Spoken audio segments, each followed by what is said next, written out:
Kung mahilig ka sa mga adventure, kailangan mong bisitahin ang mga nakatagong kayamanan ng Sarangani Province. Tara, explore tayo. Mga kasama kong mahilig maglakbay, samahan niyo ako sa isang hindi malilimutang paglalakbay. Ang Sarangani ay hindi lamang tungkol sa mga sikat na kapistahan at dalampasigan. Marami pang mga natagong lugar na naghihintay na matuklasan. Una, mayroon tayong kaakit-akit na Tuca Marine Park. Isang paraiso sa ilalim ng dagat na puno ng buhay at kulay.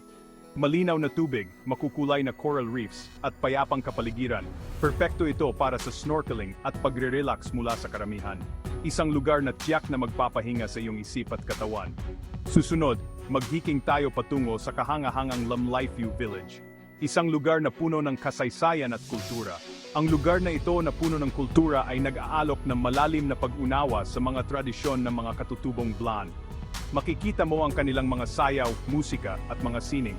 Isipin mo ang mga hinabing tela, tradisyonal na musika at mga malalapad na ngiti na sumasalubong sa iyo. Isang karanasang hindi mo malilimutan. Para sa mga mahilig sa mga nakaka-excite na aktibidad, hindi mawawala ang whitewater tubing sa New La Union.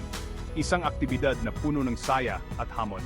Sakyan ng mga malalakas na agos ng Ilog Pangi at damhin ang adrenaline rush habang dinadala ka ng roller coaster ng kalikasan sa isang basa at kapanapanabik na adventure. Isang karanasang puno ng sigla at tuwa. Huwag palampasin ang nakatagong hiyas ng Malacong Gorge. Isang lugar na puno ng misteryo at kagandahan.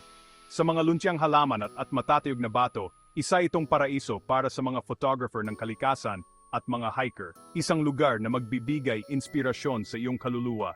Kaya, ihanda na ang iyong mga gamit at idagdag ang mga sikretong lugar ng Sarangani sa iyong listahan ng mga dapat puntahan. Huwag palampasin ang pagkakataong ito. Maniwala ka, ang mga nakatagong kayamanang ito ay sulit sa bawat sandali.